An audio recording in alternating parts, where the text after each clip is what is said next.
You just want to live quietly as a son-in-law, keeping close to your family's rising empress-to-be. But your wife's personal maid drugs you and knocks you out.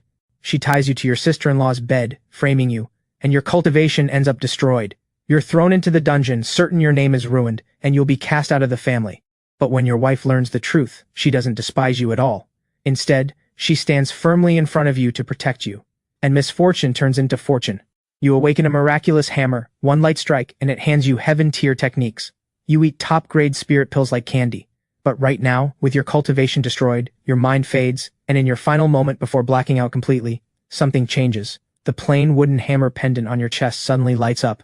It flies on its own straight into your stomach, forcing itself into your shattered core.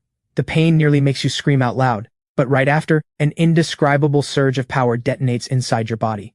In just a moment, the dungeon in front of you vanishes completely. In its place appears a strange realm wrapped in mist and glowing light.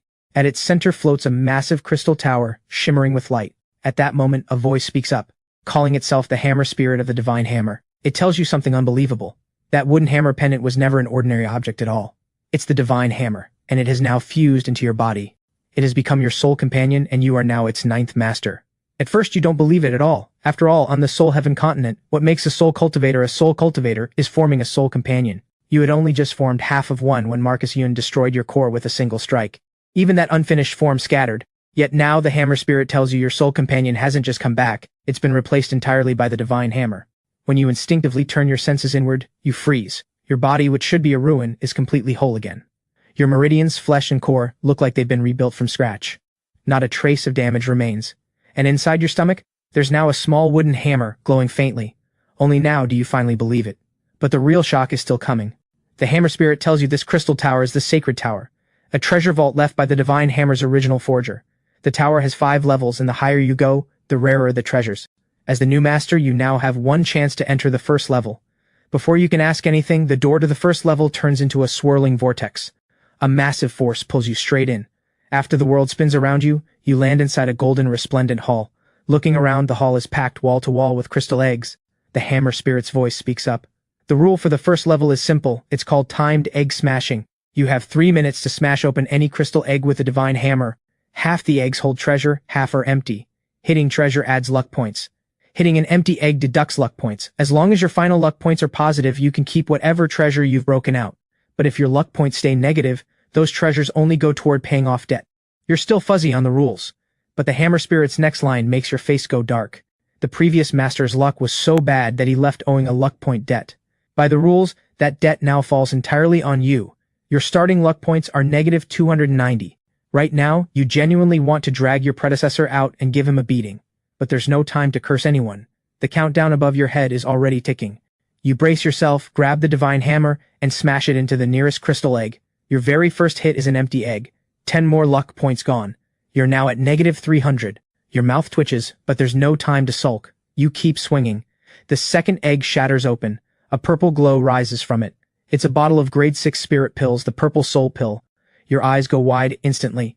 In a place like Cloud Driver City, forget grade 6 spirit pills. Even the lowest grade spirit pill is already a rare stroke of luck to find. And yet this treasure, one that would drive countless people wild, only lingers in front of you for a single instant before the Hammer Spirit deducts 20 luck points and takes it away. The pills are gone just like that. Your heart is bleeding, but before you can recover, your third swing breaks out a golden glow. A scroll, shining with radiant light, rises up. The Hammer Spirit says only 4 words. Heaven Tier Technique, the Heavenly Thunder Art. This time, you actually stop breathing. If grade 6 spirit pills were already absurdly precious, then this Heaven Tier Technique is something that could stir up storms across the entire Azure Empire, a treasure so heavy that even a Spirit Tier Technique alone could be a clan's guarded heirloom, let alone a Heaven Tier one. And yet, once again, all you can do is watch helplessly as it dissolves into light, paying off 200 of your luck points. Right then you understand. This first level isn't a treasure vault at all. It's clearly designed to make you drool over treasure while paying off someone else's debt. But the worse it gets, the harder you swing. Because you've already realized, if you can push your luck points positive, all of this can actually become yours. So for the rest of the time, you swing the hammer like a madman. Empty egg, empty egg, empty egg, mixed in with grade 6 spirit pills, grade D soul weapons, and rare treasures. Every single one thrills you first, then guts you. Every time you hit an empty egg, you want to reach back through time and curse out your predecessor's entire bloodline. Especially when the blue soul short sword, a grade D soul weapon, comes out. You nearly have a heart attack all over again. Across the entire Azure Empire, a soul weapon like this might not exist in more than a handful, and yet it only pays off 60 luck points for you. Time is running faster now. Your heart tightens more and more. With 10 seconds left, your luck points are still negative 60. With 5 seconds left on the clock, you're nearly out of hope. With one final swing left in you, you slam the hammer down on the egg in front of you. At that exact moment, the entire hall is suddenly bathed in golden light. A ball of crackling electric light far brighter than any treasure before it slowly rises from the egg. For the first time, the hammer spirit's voice turns deadly serious. What you've broken out is the thunder god's essence. You're stunned. You've only ever seen fragments about something like this in ancient texts. It's a soul power essence, and a thunder attribute one at that. So precious that even a heaven-tier technique isn't fit to be mentioned in the same breath. But right then, the countdown hits 0, and the hammer spirit gives you two choices. Either use the thunder god's essence to clear your debt and push your luck points positive, or take it with you outright, keeping your luck points at negative 60. There's no question here. You practically shout your answer. I want it. With that, the trial ends. Carrying negative 60 luck points, you are sent back to the Divine Hammer's space. Yet this time, far from losing out, you've won big. The hammer spirit tells you the thunder god's essence has already been absorbed by the hammer, and it's now reshaping your physique. You quickly turn your awareness inward. Sure enough, the small wooden hammer is releasing streams of electric current, spreading through every limb and bone in your body. The hammer spirit then speaks the name of this new physique, the thunder god physique, made up of 5 stages. If perfected, it could even draw down endless heavenly thunder. Hearing this, the way you look at the sacred tower changes completely. You once thought this was just a lucky trump card that saved your life. Only now do you realize it's an inexhaustible mountain of treasure. You immediately ask when you can enter the sacred tower again. The hammer spirit answers plainly. Once you master the divine hammer technique, you'll earn another chance. But a problem follows right behind that. The divine hammer technique can only be properly cultivated once you reach the Emperor Soul Realm. The Emperor Soul Realm is a level that makes one a top-tier power across the whole Azure Empire. Right now, forget the Emperor Soul Realm. You're not even sure you'll crawl out of this dungeon alive. And yet, with the Thunder God physique now in you, for the first time that goal doesn't feel impossibly far away. But before you can dream any further, the hammer spirit suddenly warns you someone is approaching. You're about to be sent out of the hammer's space. In the next instant, the scene shifts and you're back lying in that damp, dark dungeon. Footsteps follow right after. It's Violet. The moment you see her, your eyes turn cold, because if she hadn't drugged you and set the trap, you'd never be in this state. And yet she shows not a shred of guilt. Instead, she stands outside the cell door, smiling, and says in a mocking tone, "Kai, I've come to see you." You say nothing, just stare coldly at her. Seeing this, Violet's smile turns even more contemptuous, as if she came just to savor your misery. She even taunts, "You're finally not that stupid." But you quickly sense something's off. A maid who did what she did wouldn't be strolling into a dungeon. She'd be fleeing. Something is very wrong here. Sure enough, the next second she pulls out a key and unlocks the cell door. That's when you notice the dungeon guard already lying knocked out in the hallway, foaming at the mouth, clearly poisoned. Once Violet steps inside, she doesn't bother wasting words. She tells you plainly, she's here to send you to your death. A dagger flashes and drives straight at your chest. Luckily, though your strength hasn't returned, the divine hammer has already healed your injuries. Your instincts still work. You roll aside just in time to dodge. You grab her wrist right after, trying to wrench the blade away. But the moment you clash, you know something's wrong. Violet is no ordinary maid. She's a soul cultivator. Right now, the drug hasn't worn off and your strength is lacking. Her soul power surges and forces your hand off her wrist. Her face twists savagely as she swings the dagger again, determined to overpower you here and now. If this were the old you, this fight would be lost already. But you're not that person anymore. Not the one whose core was just destroyed. The moment you catch her wrist for the second time, you make a decision, forcibly summoning the thunder god's essence still reshaping inside you. A sheet of golden lightning explodes from your palm. It sweeps up her arm and floods through her whole body. Even Violet's scream breaks into a different pitch. The lightning rages wildly inside her for a full half-minute. By the time the dagger clatters to the ground, her whole body has gone limp. All that's left are her wide, terrified eyes fixed on you. It's as if even as she loses consciousness, she can't understand how someone who should be broken could wield such terrifying power. But you're not unscathed either. Forcing power out mid-transformation triggers instant backlash. The instant Violet collapses, you cough up blood and crash to the ground yourself. Thankfully, the backlash isn't fatal. It just slows the Thunder God physique's transformation. But even so, you have no time for regret, because if you hadn't struck, you'd be dead. And who ordered Violet to silence you like this? You already have a fairly good guess about who's behind it. Most likely Marcus Yun and his sister Scarlet Yun. Thinking of this, the killing intent in your eyes is almost impossible to hold back. And right at that moment, new footsteps sound from the hallway. Your chest tightens, you look up instantly, and it's none other than Celine Yun. The moment you see her, your tense nerves finally ease a little. She's still dressed in white, her eyes calm and cool, standing in this dark dungeon like untouched moonlight. She glances at you first, then notices Violet, unconscious against the wall, and the dagger fallen beside her. What happened here? She asks. You answer calmly. She came to kill me. Celine falls silent for a moment, then says just 2 words, I'm sorry. You shake your head, saying it isn't her fault.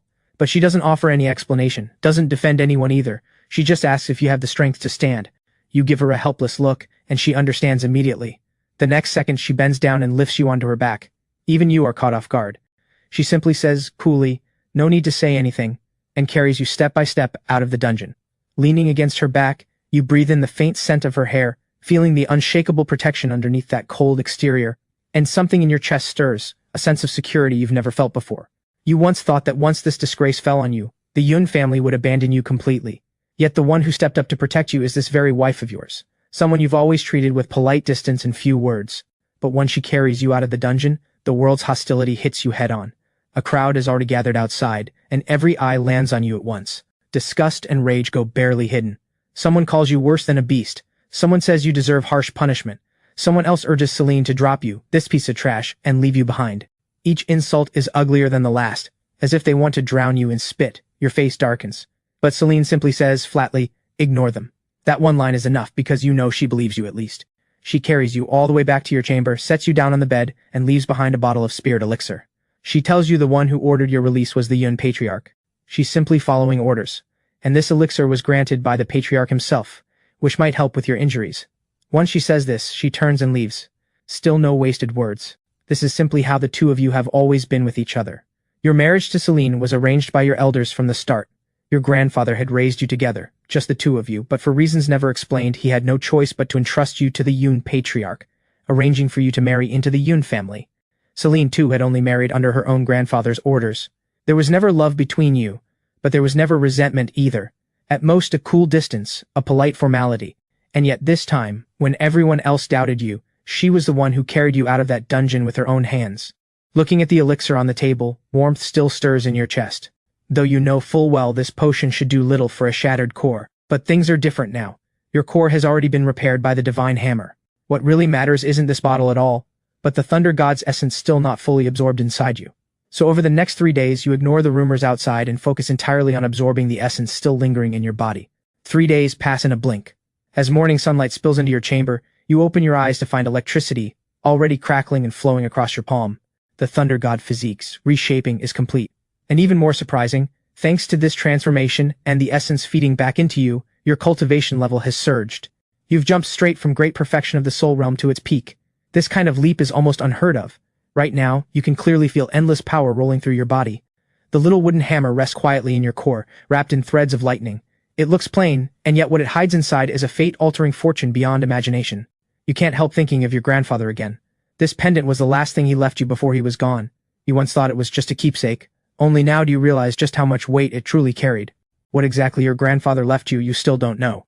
But you know one thing for certain. From this moment on, your fate has completely turned around. Right at that moment, a knock sounds at the door. It's Yun Leo. He's come on the order of Grand Elder Yun to deliver a message that since you're injured, you don't need to attend today's clan tournament. The Grand Elder will withdraw on your behalf.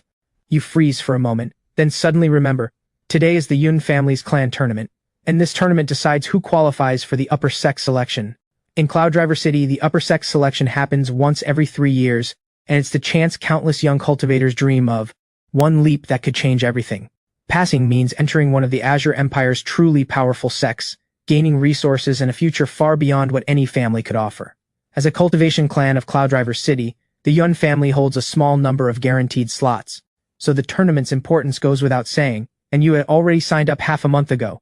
With everything that's happened these past few days, you'd completely forgotten. The moment it hits you, you don't hesitate at all. You bolt straight out the door. You ask which way the training grounds are and sprint there without stopping. Yun Leo stands frozen, watching your figure race off at astonishing speed. He's completely stunned. Wasn't your cultivation supposed to be destroyed? This speed, this movement, nothing like a broken man. Meanwhile, at the Yun family's training grounds, the clan tournament is already in full swing. On stage, Scarlet Yun, dressed in red, blasts her opponent Yun off the arena with a single move. Cheers erupt at once, everyone praising her as truly deserving of her reputation as one of the Yun family's 2 most gifted daughters, certain to earn an upper sex slot. Hearing all this praise, her lips curl up in a smile she can't hold back. Then her gaze shifts, landing on Celine, standing under the willow tree by the arena, and she shoots her a provocative look. but Celine's expression stays perfectly flat, as if she isn't even worth noticing. This makes Scarlet grit her teeth privately. But thinking of how you were disgraced just days ago, your core supposedly destroyed, some of her irritation fades. And right at that moment, the middle-aged official presiding over the tournament flips open the registry and calls out the next match, Yun Tao versus Kai. The moment the name lands, the arena goes quiet, then jeers erupt. In everyone's eyes, you no longer belong here at all. Someone says you've been destroyed and surely won't dare show up. Someone else curses through, gritted teeth, calling you filth who defiled Scarlet Yun. On the arena, Yun Tao has already taken his stance. He waits and waits, but there's no sign of you. Your name is called once, no answer. Called again, still nothing. Murmurs spread across the crowd, growing louder. On the high platform, Grand Elder Yun finally clears his throat. He speaks up on your behalf, saying you're recovering from injury at home, and that for this match he will withdraw for you. Hearing this, everyone's face turns to a look of course. The official prepares to declare Yun Tao the winner. But right at that moment, a voice suddenly rings out from beyond the training grounds. Wait! Everyone turns their heads at once. The next second, a figure comes sprinting down the stone path. Moving at astonishing speed, it reaches the center of everyone's view in a blink. It's you. In that instant, jeers rise up again across the arena, even louder than before. On the high platform, Grand Elder Yun's brow furrows. Marcus and Scarlet both show surprise. Even Celine, who stayed calm the whole time under the willow, finally lets a flicker of surprise cross her eyes. Around the training ground, someone can't help but curse out loud. This filth actually dares to show up. After doing something so vile, and he still dares to appear in public? How thick-skinned can he be? Get out of here, trash. The insults explode across the grounds all at once. But you act like you haven't heard a word. You climb onto the stage quickly and cup your hands toward the official. Sorry, I'm late. The official instinctively glances up at the Yun family elders on the balcony above. Grand Elder Yun's face darkens slightly, and just as he opens his mouth, the patriarch beside him waves a hand first. He says calmly, Since he's here, let the match continue. With that said, Grand Elder Yun has no choice but to swallow his words, so the match proceeds. Yun Tao, standing across from you, already despised you, and now his face is pure ice. He's always been infatuated with Scarlet, and now, seizing the chance, he's eager to teach you a harsh lesson for her sake. The next second, white soul power surges around his fist, and his whole body lunges at you, cursing you as trash and vowing to make an example of you for Scarlet. The crowd immediately joins in, egging him on. Yun Tao, hit him hard. This trash is done for. How dare he touch Lady Scarlet? He deserves everything he gets. But the jeers barely have time to build before they cut off completely. Yun Tao's fist has barely reached you when you simply raise a hand to meet it. After a single dull thud, Yun Tao is sent flying off the stage like a kite with its string cut. He slams hard onto the ground, screaming in pain. The entire arena falls silent in an instant, followed immediately by an uproar. No one expected that you, the man everyone had written off as ruined, would defeat Yun Tao with a single, effortless strike. Impossible. Wasn't his core supposed to be shattered? Does that look like a broken man to you? Up on the balcony, the Yun family elders are stunned too. Just 3 days ago, Marcus said with his own mouth that he had personally shattered your core. And precisely because of that, the Yun elders had assumed that even if something was off about the whole affair, you had already paid a heavy enough price. But now, a man with a shattered core has just knocked out a Soul Realm cultivator with one blow. Grand Elder Yun freezes for a moment, then a strange glint appears in his eyes. He can't help glancing at Second Elder Yun, and remarks meaningfully, Seems like my son-in-law has quite the knack for rising from ruin. Come to think of it, we should thank certain people for that. Second Elder Yun's face turns ugly at once. You pay none of it any mind, simply looking calmly at the official presiding over the match. Can you announce it now? The official snaps back to attention and calls out loudly, Kai wins! You turn and step off the stage, walking straight towards Celine under the willow tree. She looks at you, a trace of uncertainty breaking through her usual coolness. You've recovered? You nod, casually crediting it to the spirit elixir. I guess so, that elixir helped a lot. Celine gives you a look, clearly not buying it. After all, no matter how precious an elixir might be, it couldn't possibly restore a completely shattered core. Yet she doesn't press the question, just nods lightly and turns her attention back to the stage. You lean against the willow too, watching the arena. But the moment you look up, your eyes lock with Marcus's from across the field. His gaze is cold and menacing, coiling toward you like a snake. You look back calmly, your own eyes just as cold. You know full well this clan tournament isn't just about the upper sex slot for you, it's about Marcus and Scarlet too. How they trampled you 3 days ago, that's a debt you won't let slide. So the two of you stare each other down across the crowd, neither willing to look away first. The first round wraps up quickly, and the second round's draw begins right after. The official reaches into the draw tube and pulls out 2 wooden slips. He reads aloud, First match, Marcus Yun versus Kai. The moment the name is called, the arena goes still for a beat, then instantly erupts, because everyone knows this is no ordinary duel.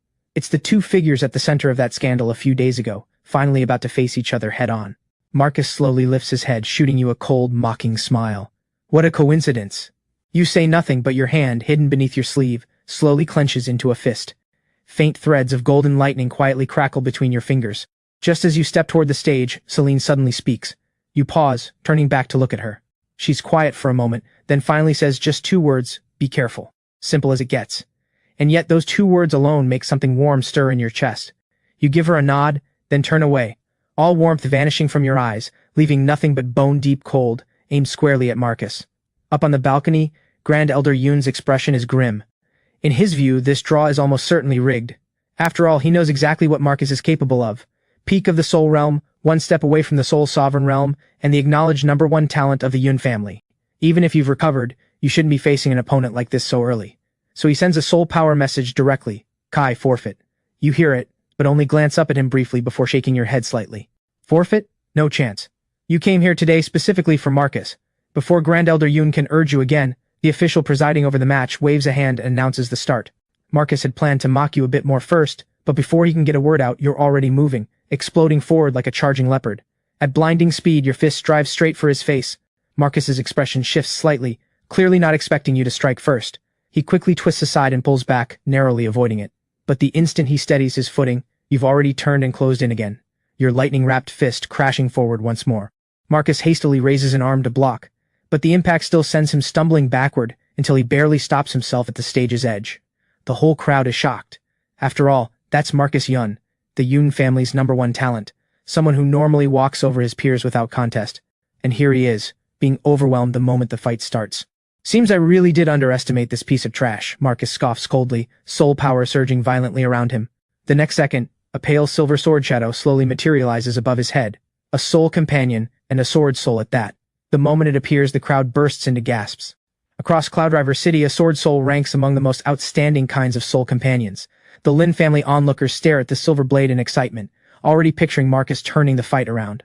On the balcony, even the patriarch's eyes widen slightly, nodding in approval. That's a fine sword soul. Second Elder Yoon finally cracks a smile too, shooting a deliberate glance at Grand Elder Yoon, the meaning unmistakable. But if Marcus has a soul companion, why wouldn't you? The next second, soul power surges around you just the same, and a hazy shape slowly rises above your head. But when it fully takes form, not just the crowd below, but every elder on the balcony freezes as well, because your soul companion is a tiny wooden hammer, almost laughably small. For a moment, the whole arena falls silent, then erupts into laughter. That's supposed to be a soul companion? I bet even a kid's toy would be bigger. That's hilarious. That's what he actually formed? Second Elder Yoon lets out a scornful laugh outright. That counts as a soul companion? Even Grand Elder Yoon's expression stiffens for a moment. But you act as if you haven't heard a single word of the mockery, standing quietly, your expression flat, almost cold. Seeing this, Marcus sneers even harder. This junk hammer wants to compare with my sword soul? With that, he plants his foot, and his whole body surges forward blade first, his sword soul fusing instantly with his strike into a devastating slash aimed straight at your head, the force so sharp it seems to split the air, making it hum.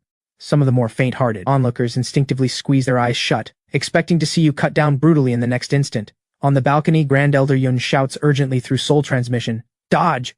But you don't move at all. Only when the blade closes to less than half a foot from your head do you finally speak 2 calm words, "Enough." The next instant, something changes. The small hammer above your head, once no bigger than a palm, suddenly expands, growing dozens of times larger in an instant, becoming a massive hammer over 2 meters long.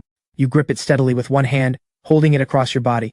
With a resounding clang, the sword soul slash lands on the hammer's head and is brought to a dead stop. Marcus's pupils contract sharply, and before he can react, you've already tightened your grip, lightning surging like a tide around it. Now it's my turn. The instant those words land, you step forward, raising the massive hammer high, wreathed in lightning. Thunderstrike. With a single sweeping blow, the air itself seems to detonate. Golden lightning, wrapped around raw force, sends Marcus flying through the air, sparks scattering and thunder crackling as he's blown backward, tumbling like a torn rag. He slams down off the stage, hitting the ground already scorched black from head to toe, his breathing unsteady, his life in doubt. Total silence falls over the arena. No one expected this outcome. Not Marcus crushing you, but you sending Marcus flying with a single strike. A long moment passes before a shrill scream shatters the silence. Impossible! This is impossible! Scarlet Yun stands below the stage, all color draining from her face instantly. She rubs her eyes frantically, refusing to believe that the man who was trampled underfoot by her and her brother just 3 days ago, a broken-down son-in-law, has just now, in front of everyone, crushed the Yun family's #1 talent with a single blow. On the balcony, second Elder Yun jumps to his feet, losing composure entirely, his face grim beyond words. Grand Elder Yun, meanwhile, freezes for a moment first, then breaks into pure delight, unable to hide his smile. What's so impossible about it? A fine sword soul or not, it only took my son-in-law one strike.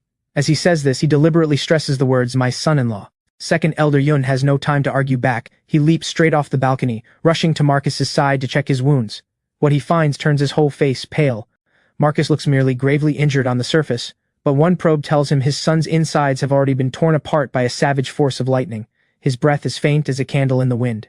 He snaps his head up, glaring at you with fury. You bastard! How dare you go this hard? You just look at him coldly, not even bothering to explain, turning to step off the stage. Too hard? 3 days ago when Marcus shattered your core, no one called that too hard. But Second Elder Yun is beyond furious now. The pressure of a soul-sovereign realm cultivator erupts on the spot, bearing straight down on you. Luckily, Grand Elder Yun is already dropping down from the balcony, blocking your path, his eyes cold on Second Elder Yun. Yunlin Guang, have you no shame at all? Interfering in a match between juniors? The pressure from two souls sovereign realm powerhouses collides instantly, and the color drains from the faces of the young cultivators watching.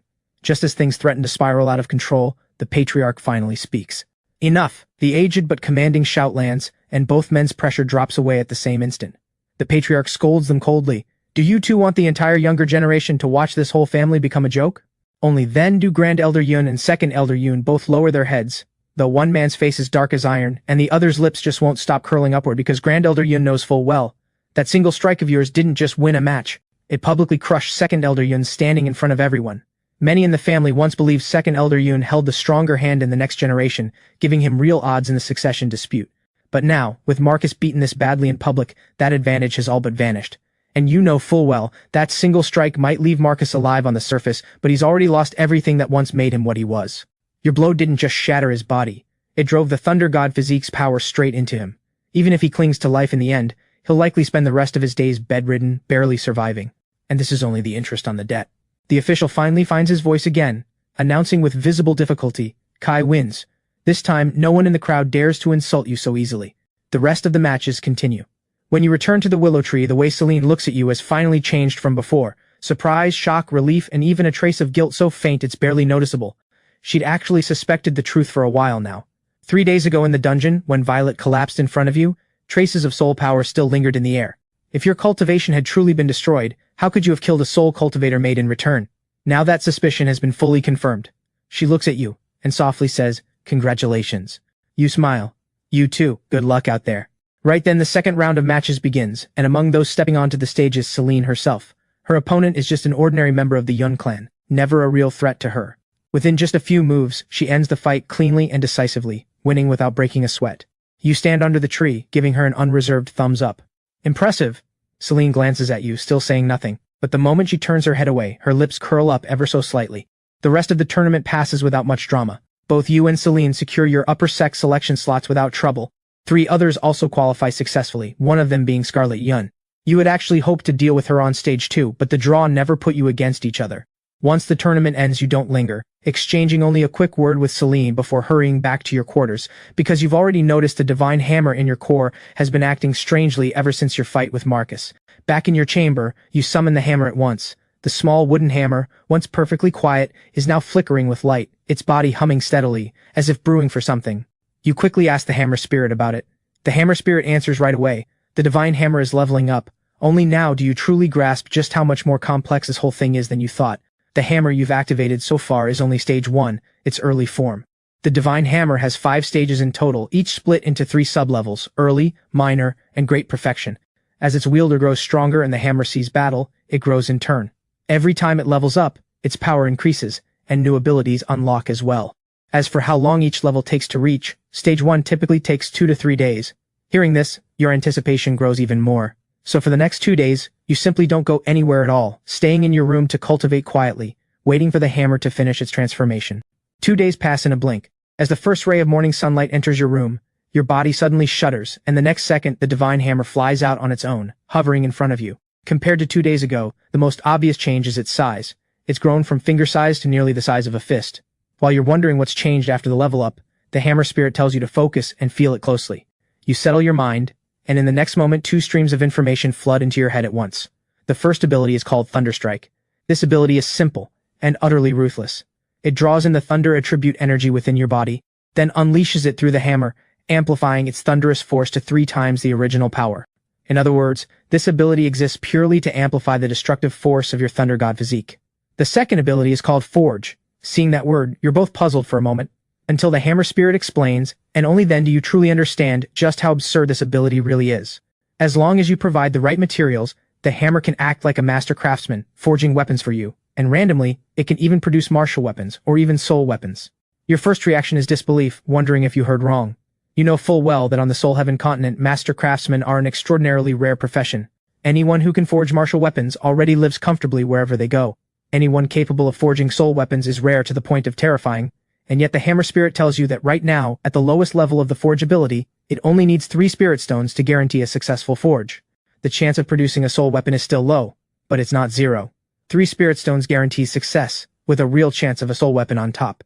Hearing this, you sit bolt upright on the bed, your eyes lighting up instantly. You know exactly what this means. A low-grade martial weapon sells for 200 gold coins on the market, roughly 20 spirit stones worth. And if you only need 3 spirit stones to forge one, the profit margin is absolutely absurd. The moment this sinks in, you can't sit still any longer. You immediately dig out the spirit stones you're carrying, pull out 3, set them on the table, and call out, "Forge!" The divine hammer bursts with light instantly, hovering over the spirit stones, striking them with rapid, precise blows. The 3 stones quickly melt into liquid, then under the hammer's relentless, continuous strikes, they take shape rapidly. Moments later, the first finished piece appears, a sharp dagger, a low-grade martial weapon. You grip the dagger and channel soul power into it. A light swing shows its edge is real. Once confirmed, the grin on your face is nearly impossible to hide. With 1 success under your belt, you're not about to stop. Soon a second, then a third piece rolls out in quick succession. In barely 15 minutes, you've poured all 15 spirit stones you had into forging. In the end, you walk away with 5 martial weapons, 4 of them low-grade. But the real surprise is a silver short blade, a mid-grade martial weapon. That single piece alone is worth at least 1,000 gold coins. Weighing the weapons in your hands, your breathing quickens with excitement, because this isn't just a handful of weapons, it's a snowballing path to real wealth. Sell the weapons for spirit stones, use those stones to forge more, and sell those in turn. As long as you have a reliable outlet, your cultivation resource problems could solve themselves. Without hesitation, you wrap up all 5 weapons in cloth, and head straight out the door. Meanwhile, back at Second Elder Yun's residence, the atmosphere has become unbearably tense. In his chamber, Marcus lies bandaged like a critically ill patient, his breath growing fainter by the hour. Several healers have been brought in one after another, but none of them can improve his condition. Instead, each one sweats nervously, shaking with fear. Second Elder Yun looks at his son on the bed, then at the helpless healers, his temper nearly boiling over. Finally, he snaps and shouts angrily, driving all of them out of the room. Scarlet is frantic with worry too. Second Elder Yun has no choice but to send someone for the truly skilled Master Ro, while continuing to examine Marcus's injuries himself. Right at that moment, a subordinate reports that you've left the estate. Second Elder Yun's eyes darken instantly. He crippled my son and still dares to leave the estate? This little brat has some nerve. With that, he glances at the man beside him, who understands at once, bowing respectfully before turning to leave. Meanwhile, you've already arrived at Cloudriver City's trading street. The most eye-catching spot on the whole street is the Cloud Vault Pavilion, Cloudriver City's largest trading hub. You don't linger on the ground floor where the crystal display cases are open to the general public, and head straight up to the second floor instead, because you know that for something like martial weapons, the buyers who truly know their worth are the pavilion's own staff. Sure enough, the moment you reach the counter, a middle-aged man in fine silk robes greets you with a smile. You don't waste time either. You set the bundle straight on the counter. How much for these? He unwraps the cloth and sees the 5 martial weapons inside, and when his eyes land on the silver short blade, they visibly light up. He then takes out a piece of black iron, used specifically to test a weapon's sharpness, testing each weapon one by one, growing more serious with every test. Finally, he speaks up. How does 2,000 gold coins sound? The price is actually already above market rate, but you still shake your head. He hesitates for a moment, then raises it to 2,200. You still don't nod. You even make a move to gather the weapons back up, and sure enough, he panics. He quickly stops you. 2,300?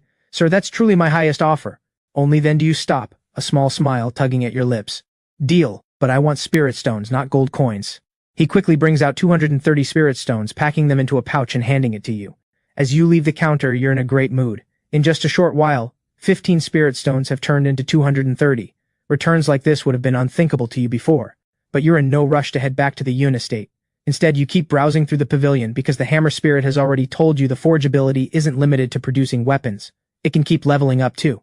If you want to raise the odds of forging high-grade martial weapons, or even soul weapons, you'll need to add rarer special materials.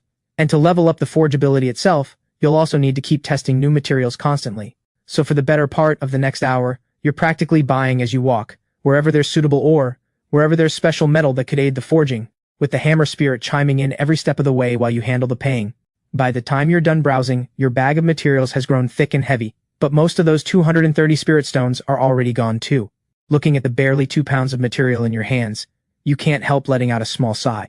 Forging really is an expensive craft. But just as you're about to leave, the hammer spirit suddenly speaks up again, its tone more serious than ever before. Master, you must buy that piece of iron in the second crystal case on the right. You blink, then look right where it's pointing. It's a dark, lumpy chunk of iron, fist-sized, its surface streaked with rust, looking for all the world like a piece of junk metal thrown out on the roadside that no one would even bother to pick up. But the more useless it looks, the more you trust the warning, so you walk straight up and get right to it. How much for this iron? The wiry, middle-aged man tending the counter breaks into an eager smile the moment you ask, already opening his mouth to boast. Sir, you really do have a sharp eye. This is no ordinary iron. It's a rare treasure-grade metal, and it's 10 gold coins. You cut him off flatly.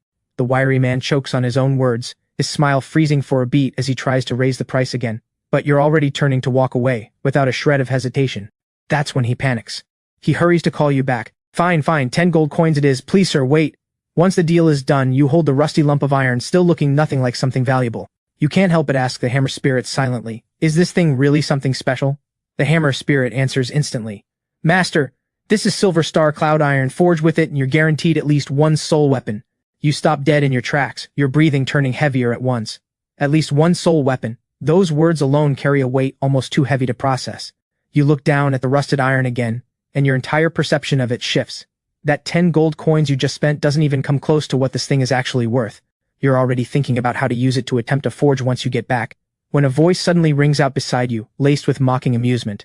If it isn't the great son-in-law of the Yun family, Kai, just picked up that bargain silver star cloud iron from the Cloud Vault Pavilion, Before you can even feel any excitement, a deliberately raised mocking laugh cuts in from the side. The one approaching is Derek Lin, the Lin family's second young master. The Yun family and the Lin family have long been bitter rivals in Cloud Driver City. Derek is notorious for being a spoiled brat who throws his weight around wherever he goes. Seeing the Yun family's son-in-law alone here now, he immediately brings a few servants over to block your path, tossing around insults like the family's kept husband and Yun family's trash at the top of his voice, drawing curious stares from everyone nearby, pointing fingers your way. You don't even bother arguing with him, turning to leave, but Derek isn't about to let you go so easily. The next second, one of his burly servants blocks your path, slamming into you hard enough to knock the material pouch off your waist and onto the ground. Just as you bend to pick it up, Derek stomps his foot down on the pouch first, then, right in front of everyone, spreads his legs and looks down at you with a mocking sneer. Want it back? Crawl through my legs and I'll give it to you. The servants around him immediately join in, roaring with laughter. You lift your head to look at him, your expression eerily calm. You reply flatly, since you enjoy showing yourself off so much, why don't you just keep at it? The words barely finish before lightning surges. The next second, golden current erupts from beneath your feet, blasting Derek squarely between the legs. A single sharp burst of energy sends him flying straight up into the air, crashing down hard in front of a distant counter, both hands clutching the source of unbearable pain. A piercing scream tears through the entire pavilion hall in an instant, leaving everyone stunned. But right after, several servants charge forward with furious shouts. The burly one in front swings a fist straight at you. You just tilt slightly to dodge it, then drive a lightning-wrapped backhand punch straight into his stomach, sending his hulking 6-foot frame flying backward. The rest close in on you at the same time, but you don't even bother dodging. The power of the Thunder God physique surges through your legs, and a single sweeping kick flattens them all at once, sending several crystal cases shattering along the way. Once it's done, you don't even pause for a step. You just bend down, pick up your pouch, dust it off, and hang it back on your waist. Then you toss a flat line to the pavilion staff. Get the damages from them. You turn and walk off, until your figure disappears through the doorway. Only then does the crowd snap back to reality, staring in shock at Derek and his servants writhing on the ground, screaming. No one expected Derek, always so domineering, to be crushed by a single kick, and even less expected that his servants, all at great perfection of the soul realm, couldn't even put up a decent fight against you. But this whole ordeal is far from over. The moment you step out of the trading district, the sky quickly darkens. What was already a dim, overcast day sinks fully into thunder and lightning, and a light rain begins to fall right after. Most of the pedestrians scatter quickly. You pick up your pace too, cutting through the familiar path in the woods, heading toward the Yun estate.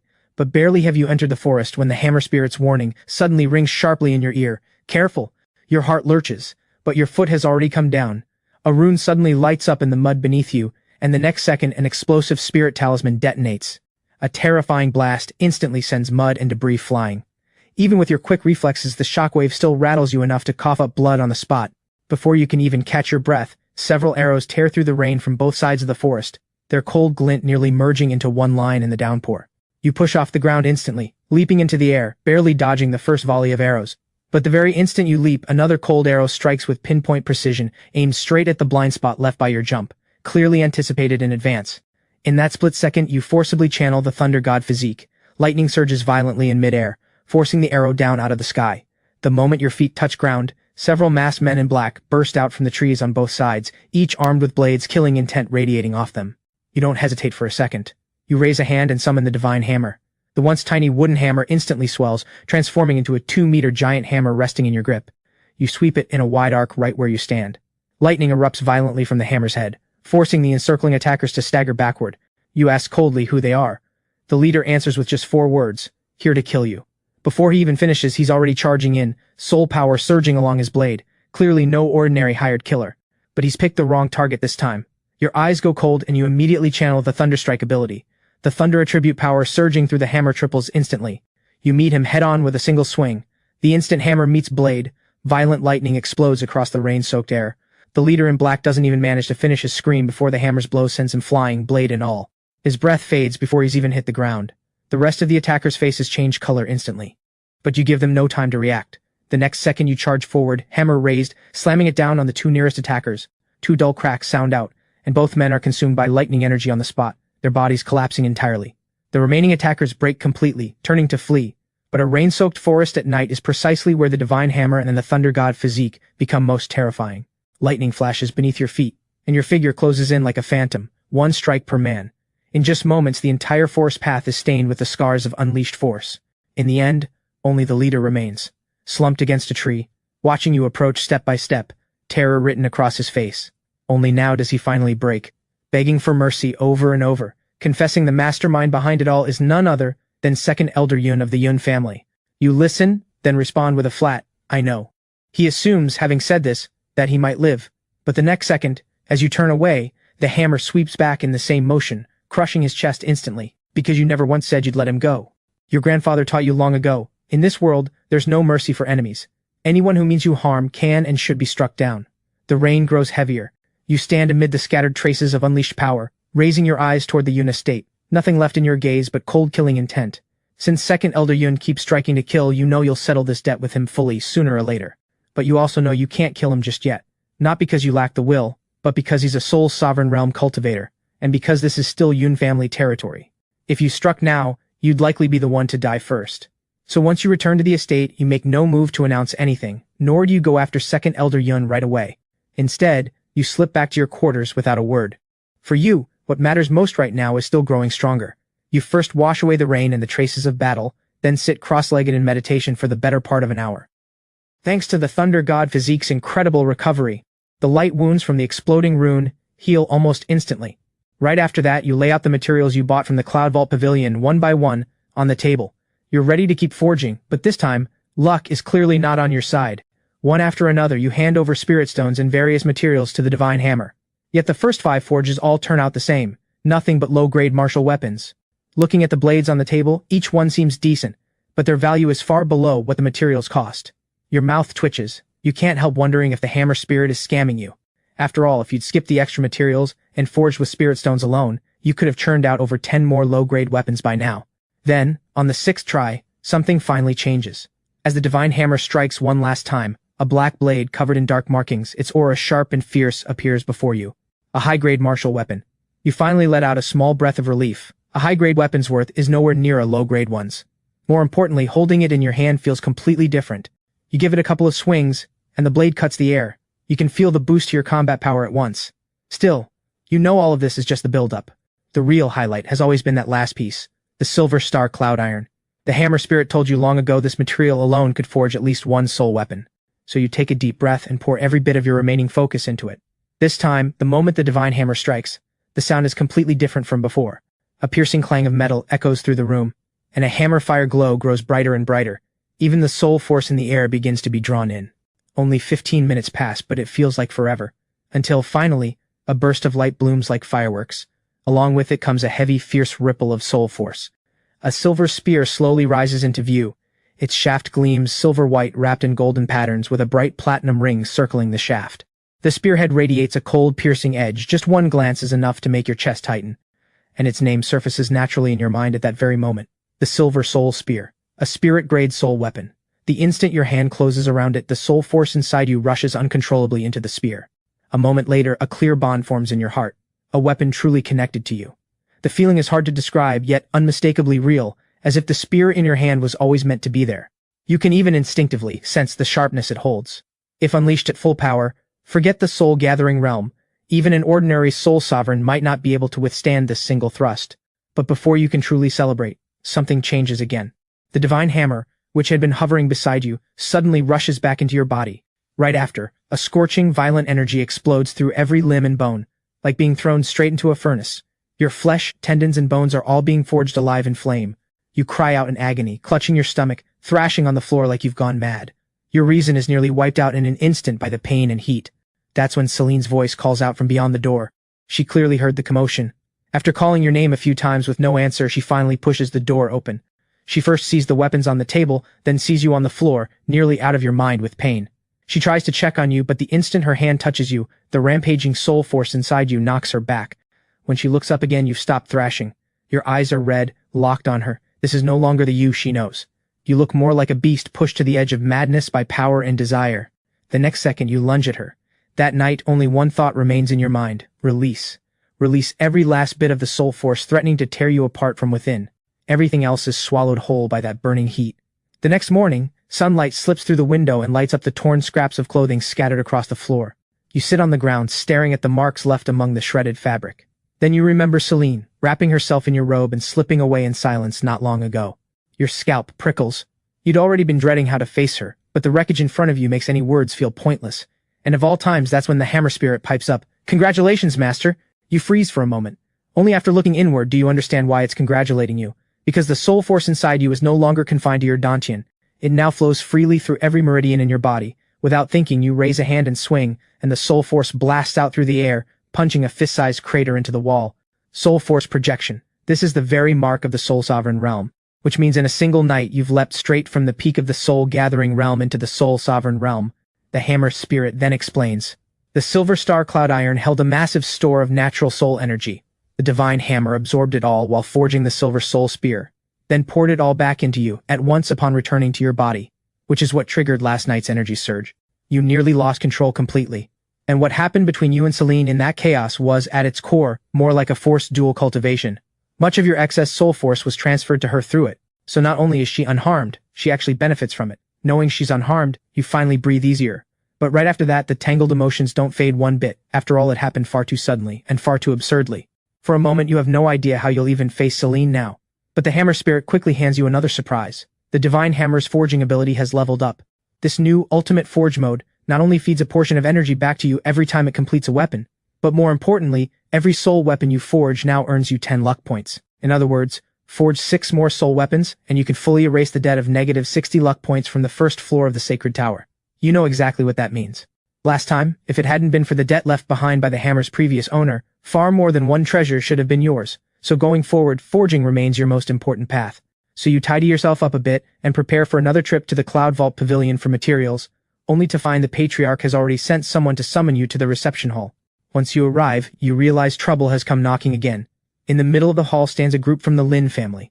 2 of them are carrying a stretcher, and lying on it is none other than Derek Lin, whom you crippled with one kick yesterday.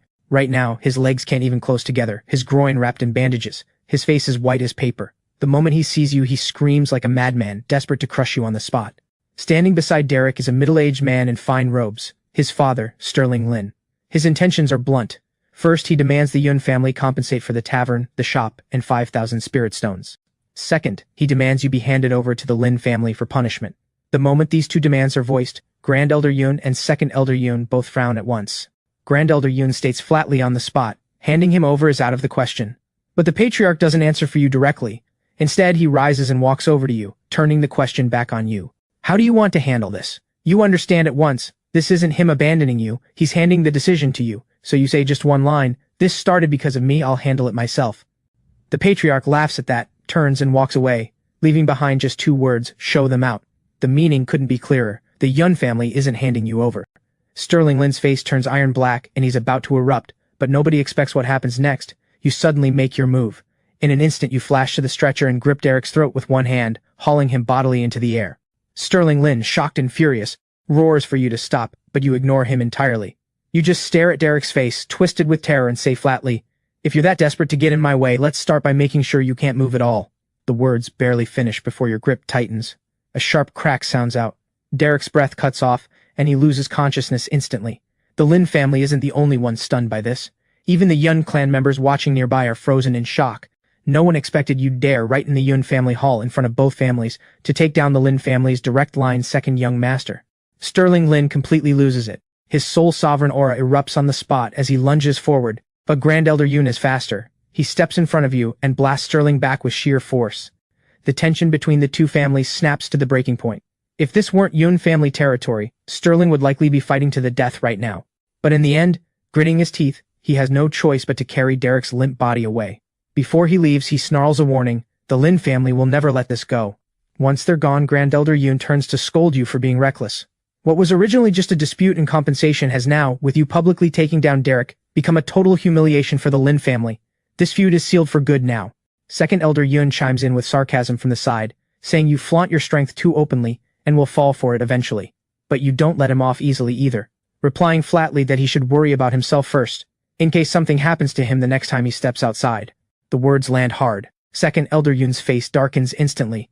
Others might not catch the meaning, but there's no way he doesn't. Every man he sent out last night never came back, yet here you stand, without a scratch. That alone is enough to fill him with deep suspicion, and being needled by you like this now only weighs on him more. Grand Elder Yun, meanwhile, gives you a final earnest warning. Stay in the estate for a while, the Lin family will not let this go. You agree out loud, but the moment you leave the hall, you head straight back to your room, grab the weapons you forged, and walk right out of the Yun estate. Because to you, the Lin family's revenge is troublesome, sure. But nothing is more important than getting stronger, and fast. If the Lin family really dares to come at you, then that's a perfect chance to test your current strength. But the Lin family clearly doesn't expect that you, having just taken down Derek in the hall, would dare step out again so soon. So this time, you don't run into a single obstacle along the way. You make it to the Cloud Vault Pavilion without a hitch, and head straight up to the second floor, as usual. The middle-aged man in silk from yesterday lights up the moment he sees you. The reason is simple. The weapons you sold him yesterday, especially that top-tier one, sold for a fortune at a small auction that very night. He pocketed a hefty commission himself.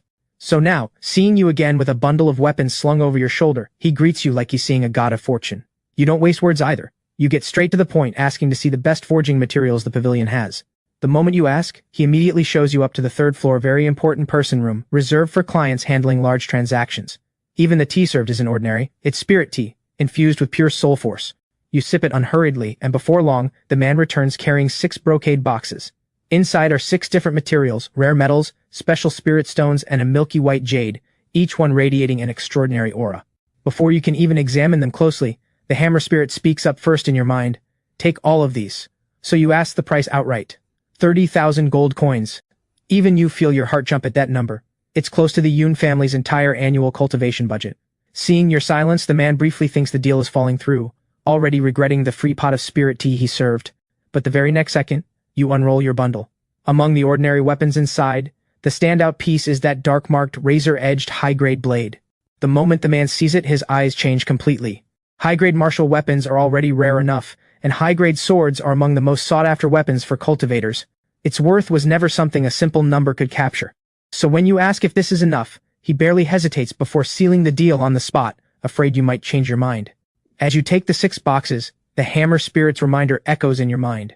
These materials should forge at least 2 soul weapons. 2 soul weapons, 20 luck points, plus the energy fed back from forging. Add it all up, and one high-grade weapon suddenly seems like nothing at all. After securing the 6 precious materials, the man from Cloud Vault Pavilion even offers you a black gold VIP card, unprompted. It grants discounts not just at the Cloud Vault Pavilion, but at every branch and affiliated business across the entire empire. You have no reason to refuse. After all, with the Divine Hammers forging on your side, you'll be doing plenty more business with Cloud Vault Pavilion down the road. The manager sees you off warmly on the surface, but suspicion is already brewing underneath. After all, here you are, a mere in-law of the Yun family, turning up with one high-quality weapon after another, then walking off with a huge haul of forging materials. No matter how you look at it, this isn't something an ordinary person could pull off. so he's nearly convinced that some formidable hidden weapon forger must be standing behind you, but none of that concerns you in the slightest. After leaving the Cloud Vault Pavilion, you head straight back to your quarters and open all 6 boxes at once. Inside are 6 materials in total, 1 milky white jade, 2 special metals, and 3 spirit stones of different attributes. The only one you recognize at a glance is the deep blue one, a water spirit stone. Attribute stones like this are already rare, carrying pure water energy. Used for forging, they tend to produce weapons leaning toward the water element.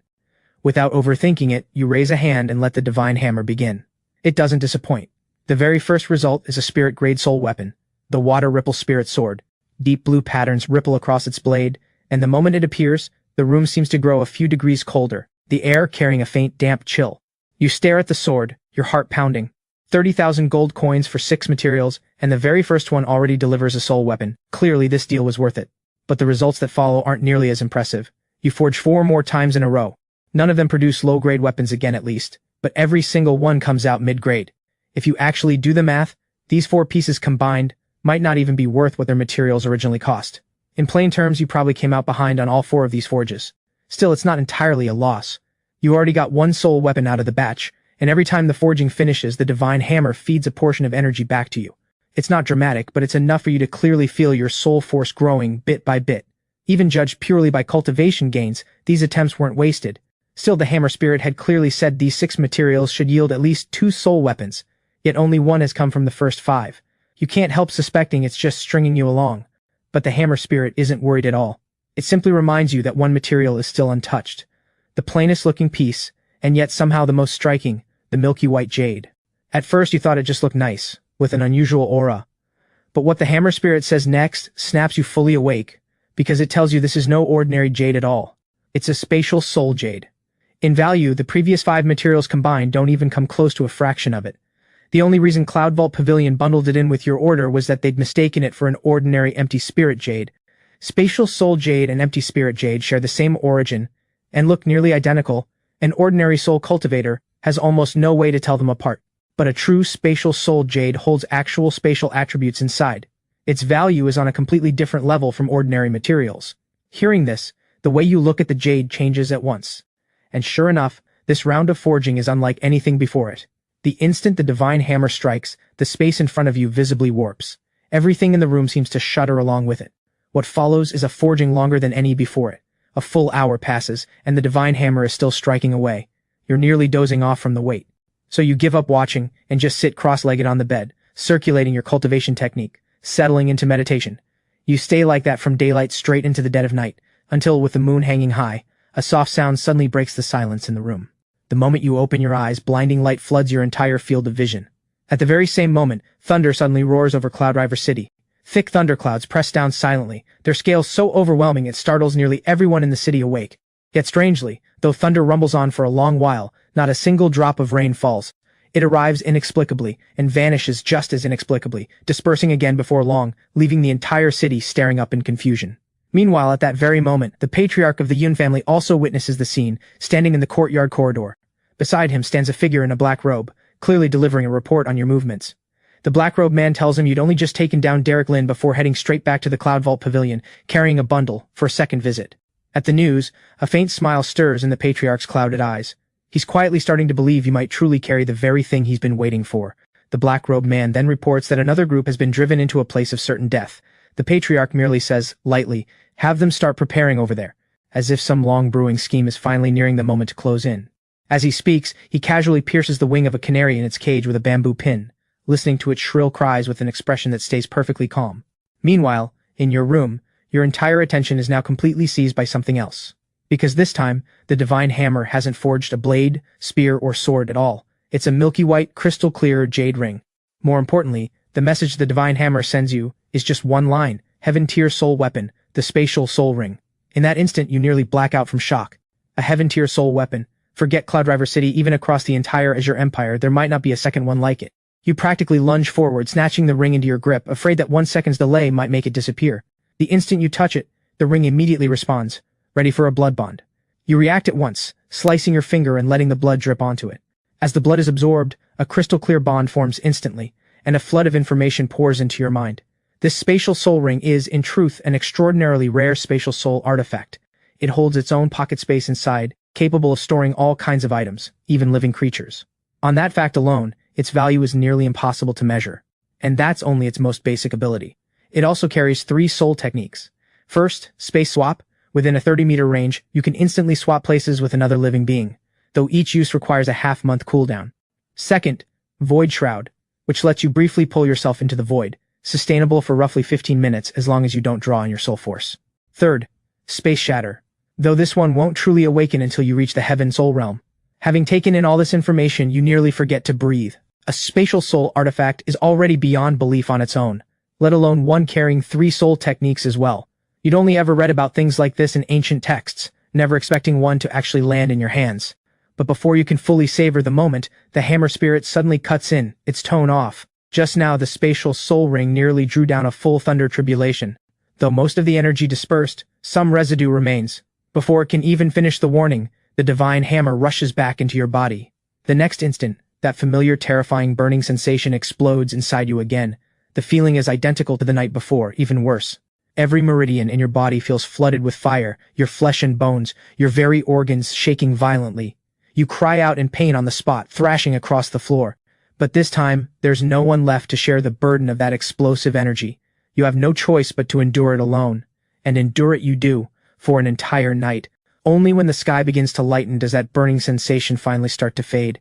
You lie on the floor, drenched in sweat, completely wrung out. Even breathing feels exhausting. In the end, you don't even make it back to the bed. You pass out right there on the floor. And this time, you sleep straight through a full day and night. When you finally wake, it's to the sound of Celine knocking urgently at your door. She calls out several times from the hallway, her voice tense. At first, you're still groggy, until you hear her say, "Today is the Sky Soul sex selection trial." You snap fully awake instantly, practically leaping up. While rushing to wash and get ready, you suddenly realize that after that ordeal, you've broken through again, leaping straight from the early stage of the Soul Sovereign realm into its great perfection stage. Which means last night's agony, dangerous as it was, delivered a real and massive gain. But there's no time to celebrate right now, because the Sky Soul sex selection trial has already begun. If you don't go now, the spot you already secured will go to waste. You dash to the front of the Yun estate, where Grand Elder Yun, Second Elder Yun, and a group of senior Yun clan members are already waiting. Seeing you arrive, Second Elder Yun naturally can't resist a snide remark or two. You don't bother with him, offering the group a quick apology instead. Grand Elder Yun doesn't press the matter, simply mentioning that the patriarch is unwell and he'll be leading the group this time. With that, he leads the Yun clan onward.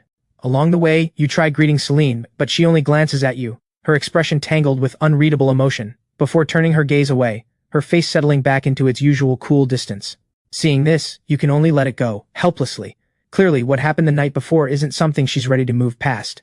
The Sky Soul sect selection trial is held at Cloudriver City's Central Plaza. By the time you arrive, the place is already a sea of people, with crowds of spectators packing the plaza's edges. Crossing the bridge into the plaza's center, you immediately spot plenty of familiar faces. The most conspicuous of all is the Lin family, especially Sterling Lin. Ever since you publicly took down Derek, his killing intent toward you has been impossible to suppress. And on top of that, you dared to leave the estate immediately after, practically slapping him again, across the face. He personally staked out the Yun estate for 2 full days and nights afterward, and of course you never came out, leaving his eyes bloodshot for nothing. Now, seeing you again, his gaze looks like it could devour you whole. But you only give the Lin family a brief indifferent glance, not even bothering to look at him twice. That total indifference stings him far worse than any provocation could. It drives him into a fury. But this is the selection trial venue, so no matter how much he hates you, Sterling has to hold it in. Soon, 3 envoys of the Sky Soul sect ascend the pavilion at the front of the plaza. The black-haired envoy leading them announces the rules. This trial has 2 rounds. The first tests soul force, the second tests combat. Everyone who passed the preliminaries or holds a pre-assigned spot totals 580 people. Round 1 will proceed in groups of 20. Each group first tests soul force strength using a crystal orb, the top 5 advance, then compete directly in a soul force showdown, with only 2 from each group moving forward. The moment the rule is announced, the faces of many young competitors in the plaza change. It means only 2 out of 20 will survive, a brutally high elimination rate. The first group begins quickly. Ethan Yun of the Yun family is among them, performing decently, though he ultimately loses out in the final soul force showdown, falling just 1 step short of advancing. Grand Elder Yun and the others look genuinely disappointed. The Lin family, meanwhile, seizes the moment to shoot mocking looks their way, souring the mood among the Yun clan even further. In the second group, Xavier Dong, the Dong family's top prodigy, steps forward. The moment he takes the stage, he shows off soul force far beyond ordinary levels. The light pillar from the crystal orb shoots up almost alone, reaching nearly 5 meters, drawing gasps from the entire crowd. Even more shocking, in the following Soul Force showdown, he single-handedly forces back all 4 of his remaining opponents at once, doing it with an ease that makes it look like a formality. The Dong family beams with pride, and countless young competitors watching finally understand what a true top-tier prodigy looks like. Next comes the third group, and in it are both Griffin Lin, the Lin family's top prodigy, and you. The moment Griffin takes the stage, the crowd erupts in cheers. He's always been Sterling Lin's most valued son and the strongest young talent of his generation in the Lin family. Naturally, all eyes are on him. And standing beside him, you instantly become the focus in an entirely different way. After all, you crippled Derek, and the entire Lin family wants nothing more than to see you punished. Once the test begins, you actually hold back at first, not pushing your soul force in at full power, not out of fear, but a lingering instinct. With your current great perfection level in the Soul Sovereign realm, combined with the raw strength of the Thunder God physique, going all out could very well shatter the crystal orb in front of you outright. So at first, you feed in only a tiny fraction of soul force, leaving your light pillar barely half a meter tall as it starts out. Seeing this, Griffin laughs on the spot, convinced you're nothing special after all, and even mocks you for crippling his brother through some cheap trick rather than real skill. Many spectators wear the same puzzled look, not understanding why you're falling so far behind. But the very next second, you let go completely. With a boom, the pillar that had been dead last erupts like a volcano, shooting straight into the sky. In the blink of an eye, it surpasses Griffin's own, which had been standing alone at the top. It keeps climbing, blowing through 5, 6, 7, 8 meters, until it nearly reaches 10. In this moment, the entire plaza gasps in shock. Even the 3 Sky Soul Sect envoys on the pavilion stand frozen in disbelief, because 5 meters is already the line for genius. Breaking 5 meters before the age of 20 is already considered extremely rare. Yet your pillar isn't just breaking 5 meters, it's charging straight toward 10. Griffin loses his composure completely. His face is written with disbelief, and he desperately pours everything he has into his own crystal orb. Yet his pillar stalls at around 4 meters, 9, refusing to climb another inch no matter what he tries. Then, right after, a sharp crack sounds out. The crystal orb in front of you finally gives way under the strain, cracking open and shattering completely. Griffin instantly seizes the opportunity, shouting that your orb is broken and the test shouldn't count. Plenty of onlookers instinctively wonder if something's wrong with the equipment. But the 3 envoys on the pavilion have an entirely different reaction. The way they look at you now is like gazing at a peerless treasure. Even their tone shifts completely from before. Finally, the black-haired envoy announces publicly, Group 3, Kai, first place, advancing directly. Griffin refuses to accept it on the spot, angrily demanding to know if the Sky Soul Sect is just making arbitrary calls, shouting that it's unfair. But this time, he isn't facing a Lin family elder. He's facing the Sky Soul Sect envoys. All 3 faces turn cold, and one line, "Who do you think you are?" is enough to shut him up entirely, too shaken to say another word. By now, everyone understands. Your crystal orb didn't break on its own. It was shattered outright by the sheer terrifying force of your soul power. As you step down, Grand Elder Yun can't stop grinning, praising you for pulling off such a stunt. Celine, meanwhile, keeps her head down the entire time, lost in thoughts of her own. Afterward, though Griffin crushes the rest of the field in the direct Soul Force showdown, and advances easily as well, his victory clearly loses much of its shine next to yours. As round 1 continues, Celine's turn on the stage sparks another wave of shock. Her Soul Force pillar shoots straight up to 7 meters, leaving every other competitor far behind. The moment this result lands, plenty of onlookers turn to look at you two, husband and wife, with unmistakably strange expressions. One of you nearly shattered the orb at 10 meters, the other hit 7 with ease, and of all people, you're married. It's hard not to raise eyebrows. Once round 1 ends, only 62 competitors remain. Round 2, the combat trial, begins immediately after. The black-haired envoy has the tables and orbs cleared away, replaced by 7 combat puppets specially built by the Sky Soul Sect. Each puppet is embedded with white crystals. Knocking even one loose within 3 minutes is enough to pass the first stage. Looking at the puppets, plenty of young competitors initially hold on to some hope, figuring it can't be that hard. But the first group of 7 learns the harsh reality the moment they step onto the platform. Once activated, the puppets attack at a shocking speed, giving them almost no chance to organize an offense at all. In barely 2 minutes, all 7 are blown clean off the platform. Forget knocking loose a crystal. They can't even manage a proper counterattack. The mood in the plaza shifts instantly. Many competitors who haven't gone yet turn pale, because only now do they truly realize the Sky Soul Sect's trial was never a mere formality. It's a real test of survival in every sense. And under that mounting pressure, the second group takes the stage, and Griffin happens to be among them. This time, he clearly steps up carrying a belly full of resentment. The instant the black-haired envoy announces the start, unlike the 7 before him, he doesn't stand around waiting to get hit. He charges straight at the puppet instead. With a loud thud, he trades a punch head-on with the puppet, then follows with a swift sweeping kick that actually forces the puppet back a step. The crowd erupts instantly. The 7 before him were completely helpless, but Griffin manages to push the puppet back from the very first exchange. The contrast speaks for itself. Soon, cheers rise louder and louder around the plaza, eventually merging into one chant, "Griffin! Griffin! Griffin!" And true to form, Griffin doesn't disappoint the crowd. As the second group's trial continues, he dominates his puppet almost from the very moment he steps up. The 7 before him could barely do anything but absorb hits against their puppets, struggling even to counterattack, let alone go on the offensive. Griffin is a different story entirely. He not only trades blows head-on but manages to force the puppet backward through sheer power. In barely a minute, with one heavy thud, he knocks one of the white crystals clean off the puppet, sending it clattering to the platform floor. Griffin advances first. As for the other 6 in his group, they're still being battered mercilessly by their own puppets, unable to even knock loose a crystal let alone stay standing. Before long, they're all knocked off the platform one after another. Against that backdrop, Griffin's performance shines even brighter. Many of the young competitors watching now look at him with unmistakable admiration. Standing on the platform, he basks in every bit of it, the corner of his mouth curling up on its own. Then, as if showing off, he deliberately glances in your direction, his eyes brimming with contempt and provocation. But you don't even look his way. Right now your head is down, fingers tapping absently as if you're seriously calculating something. That expression carries not a trace of nerves. If anything, you look completely distracted. It makes Griffin's face darken instantly. "Damn trash," he mutters. Right then, the black-haired envoy speaks up again from the pavilion, Group 3. The instant the name Kai is called first, countless eyes across the plaza fix on you at once. Back in the Soul Force test, you'd pushed the crystal orb to nearly 10 meters in one go and shattered it outright. More than enough to burn your name into everyone's memory.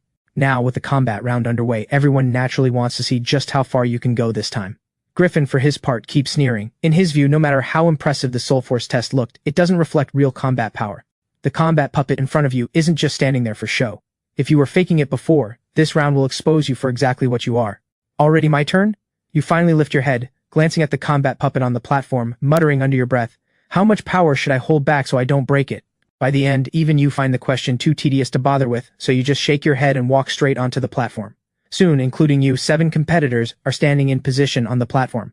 As is customary, the black-haired envoy is about to announce the start, but you suddenly raise a hand, cutting him off. "Can I ask a question first?" The black-haired envoy already has a strong impression of you, so he isn't annoyed at all, and asks, smiling, what you want to know. You look at the combat puppet in front of you, your expression unusually serious. "If I accidentally break it, I don't have to pay for it, right?" The question freezes the entire crowd for a beat, and strange looks quickly spread across many faces. Break it? This is the very combat puppet the Sky Soul sect uses for its trials, one that even an ordinary soul-gathering realm cultivator, or even most in the soul sovereign realm, might not be able to gain the upper hand against. And here you are, worrying about breaking it. Griffin scoffs openly on the spot. What a fantasy. But you ignore him completely, still looking at the black-haired envoy, clearly waiting for a real answer. The envoy freezes for a moment, then laughs. "If you can really break it, go ahead and break it. You won't owe a single gold coin." "Good," you say, finally at ease. But the moment the words "start the timer," leave the envoy's mouth, a thunderous boom erupts on the platform. The sound comes so suddenly and so loudly that even the black-haired envoy freezes for a second. The crowd flinches as one, all eyes snapping toward the platform. Then every single face in the crowd goes still at exactly the same moment, because you're already standing in front of the puppet. And that combat puppet, whole and intact just seconds ago, is now lying broken on the ground, its wooden body shattered beyond repair. The white crystals embedded in it scatter across the floor with a clatter. You really did smash it with a single punch. The entire plaza falls into dead silence, then erupts in a wave of noise, shock, disbelief, faces frozen in astonishment, countless eyes locking onto you all at once. Plenty of people rub their eyes without thinking, as if refusing to believe what they've just witnessed. No matter how many times they rub their eyes, the shattered puppet and the crystals scattered across the floor remain plainly, undeniably real. Even the black-haired envoy, after a brief moment of stunned silence, snaps back to himself. He looks at you, at a loss for words, but you speak up first. Almost worried he might go back on his word, you add a quick reminder, "You did say, Senior, that I wouldn't have to pay for it." At those words, the black-haired envoy and the 2 behind him can't help but laugh wryly. This kid is simply a monster. And right at that moment, a harsh grating shout suddenly cuts through the crowd. "Impossible! This trash must have cheated somehow!" Everyone turns toward the voice, and it's Griffin. Having just fought a combat puppet himself moments ago, he knows better than anyone how tough those things are. Precisely because of that, he simply refuses to accept that you shattered it through real strength. But the louder he shouts, the stranger the looks he gets from the crowd around him. After all, the evidence is right there in front of everyone. Denial won't change a thing. The 3 envoys don't even spare him a glance. They simply announce, "Kai, advancing." As you step down from the platform, the other 6 in your group are also, one by one, knocked off by their remaining puppets. Watching the 2 outcomes side by side, everyone in the plaza finally understands completely. It isn't that the puppet was weak. It's that you are simply overwhelming. Grand Elder Yun, watching you walk back, can't help laughing and cursing. Kid, you just keep getting more absurd. You roll your eyes thinking to yourself, what kind of compliment is that supposed to be? But with that puppet destroyed, the rules have to be adjusted once more. The black-haired envoy has no choice but to announce that the remaining combat rounds will now go by groups of 6. Hearing this, the crowd instinctively glances your way again. In just 2 rounds, you've already forced the upper sect to change its rules twice. Something like that in past years is the kind of thing nobody would have even dreamed of. The trial gradually winds toward its final stretch. Following you and Griffin, Xavier Dong, the Dong family's top prodigy, also successfully knocks a crystal off his puppet and advances without trouble. More competitors clear the trial after him, including Celine and Scarlet Yun. By the time the entire first stage concludes, the total number who've actually made it through comes to just 9, and of those 9, 3 belong to the Yun family. The result instantly pulls every eye in the plaza toward the Yun family. After all, this time it isn't just one person from the Yun family passing, it's a full 3. Even more notably, plenty of people know that the Yun family's so-called top prodigy, Marcus Yun, didn't even show up for this trial. Had he been here, the Yun family's tally might have been even higher. For a moment, Grand Elder Yun and several senior Yun family members straightened their backs with pride, unable to hide their satisfaction. It's been years since the Yun family felt this proud in a setting like this. Of course, where some celebrate, others simmer with resentment. Take second Elder Yun, for example. His daughter Scarlet did advance, but the other 2 who made it through are you and Celine of all people, exactly the 2 he least wants to see succeed. And when he thinks of Marcus, still lying in bed clinging to life, his anger only burns hotter. If this weren't such an inappropriate setting, he might genuinely charge at you right now, ready to fight to the death. But the trial isn't over yet. The black-haired envoy speaks again from the pavilion. Next comes the final stage of round 2, the ultimate combat test of this entire trial. Pass it, and you become official disciples of the Sky Soul sect. The moment those words land, the tension both on and off the platform snaps tight again. The final results are finally coming. The black-haired envoy continues. All 9 of you who've advanced, please step onto the platform now. You and the other 8 quickly move onto the platform, taking your positions. And the rule the envoy announces next makes every eye in the crowd flash with sudden alertness. This final stage will be a free-for-all. All 9 of you are opponents of one another. The only goal is to knock everyone else off the platform. Get knocked off yourself, and you're eliminated instantly. In the end, only the 5 still standing will become disciples of the Sky Soul sect. Without giving anyone time to think it over, he calls out at once, "Begin!" The 9 of you freeze for a moment, then nearly all step back at the same time, spreading out. Everyone understands clearly. This isn't a friendly spar, it's the final battle for a spot, and it's life or death. 4 of the 9 are destined to be cut. And just as everyone starts sizing each other up, a cold, biting voice speaks up first. "I've been dying for a chance to expose you. You fraud, you worthless piece of trash. Well, here it is. It's Griffin." His eyes are venomous, locked onto you, brimming with a hatred and defiance he can no longer hold in. The words barely leave his mouth before Scarlet cuts in with a cold smile of her own. "It really is a good chance." As she speaks, she flashes Xavier a deliberately charming smile. "Xavier, are you interested in teaming up first to drag this little fraud off the platform?" Xavier, already something of a flirt by nature, is in no position to resist Scarlet's charm, especially since he's already been irritated by how much attention you stole in the first 2 rounds. With Scarlet offering the invitation herself, he happily goes along with it, agreeing on the spot with a laugh. At the same time, the young man from the Dong family standing beside him steps forward as well. In an instant, Griffin, Scarlet, Xavier, and the Dong family youth, 4 of them, have you surrounded. The sight sends another ripple of unrest through the crowd. After all, these 4 are practically the strongest young talents in this entire selection trial. Now, all 4 have set their sights on you at once, clearly aiming to gang up and eliminate you first. Watching this, Grand Elder Yun's face darkens instantly. He turns a cold gaze on Second Elder Yun. Ganging up with outsiders, against your own kin, in a Sky Soul sect trial. Second Elder Yun, do you and your daughter still consider yourselves part of the Yun family?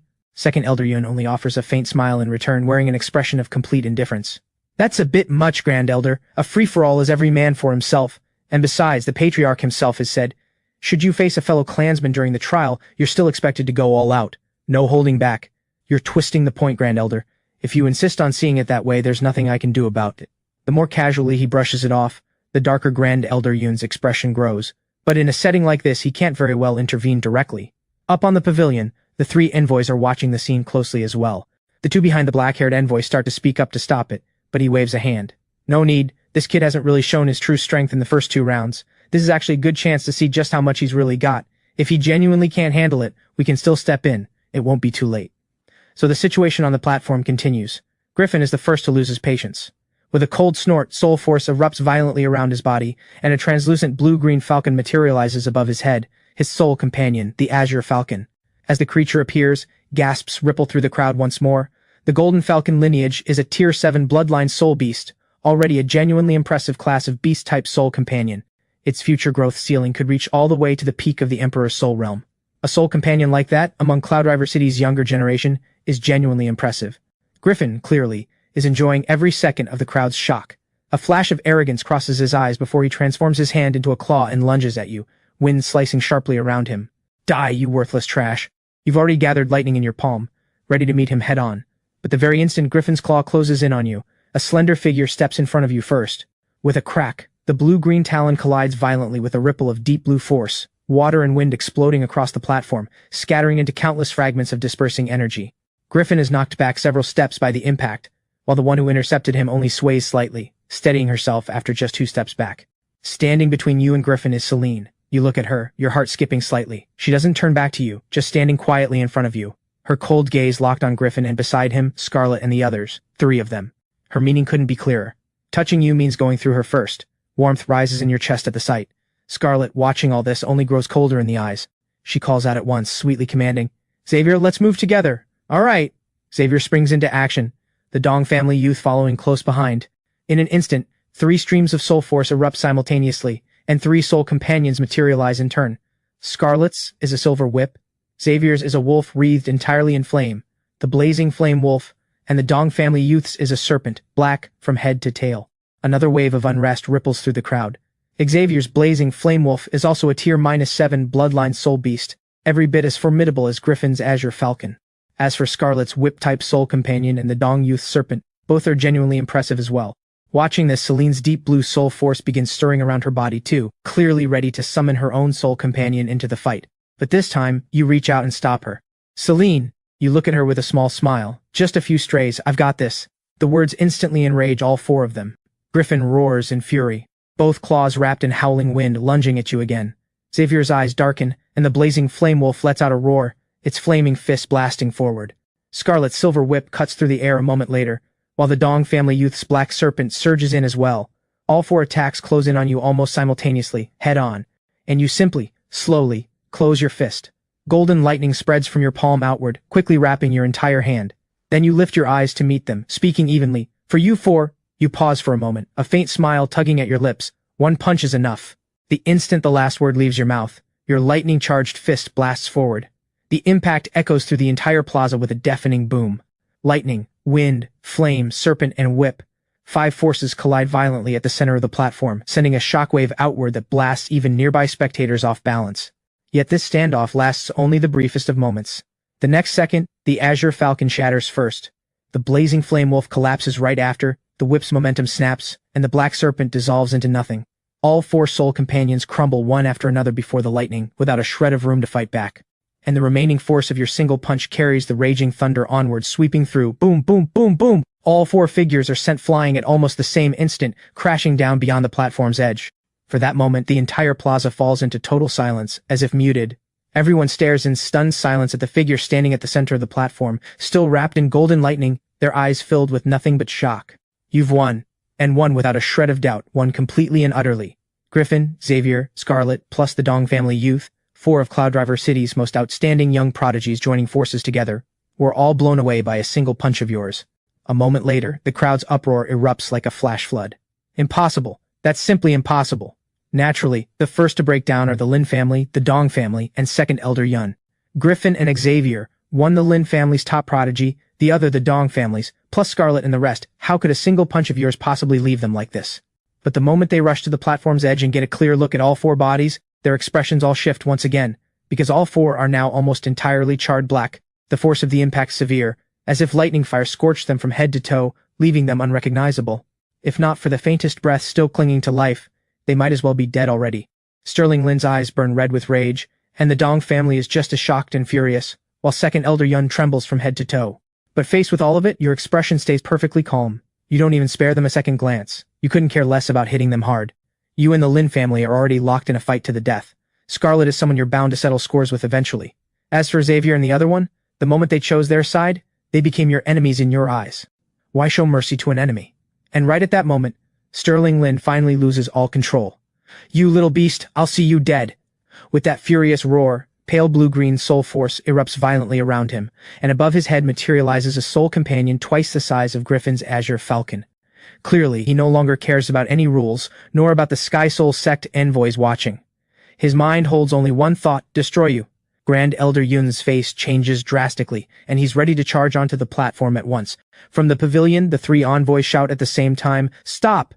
But Sterling Lin pays no heed at all, his body blurring forward in a surge of overwhelming fury, both claws shaped like a falcon's talons, driving straight for your throat. Celine's expression shifts sharply, and she cries out a warning. "Watch out!" Your gaze darkens as well.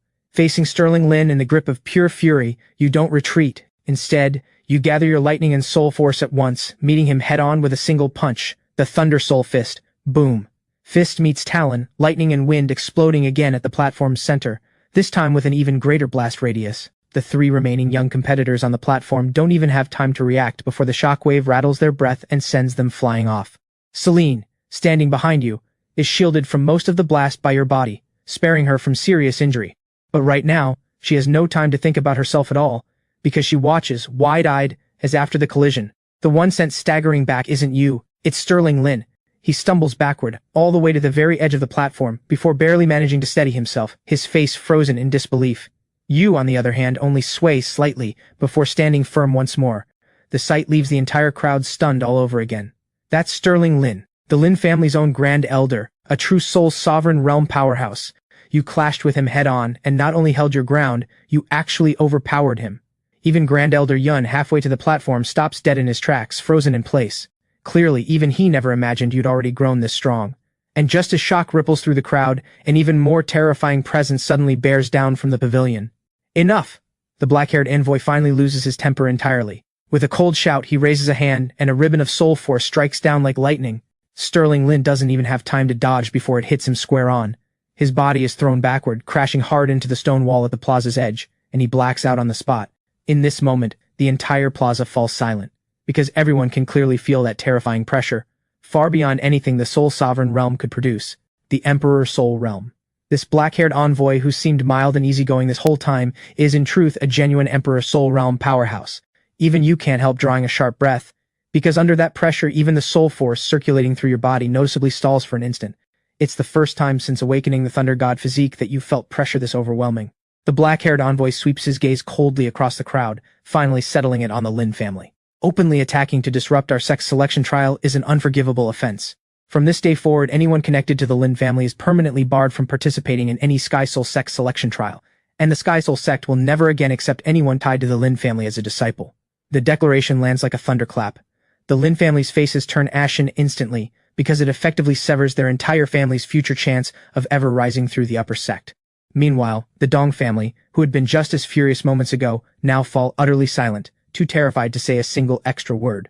After all, a single sentence from an Emperor Soul Realm powerhouse is more than enough to decide the fate of a local cultivation family like theirs.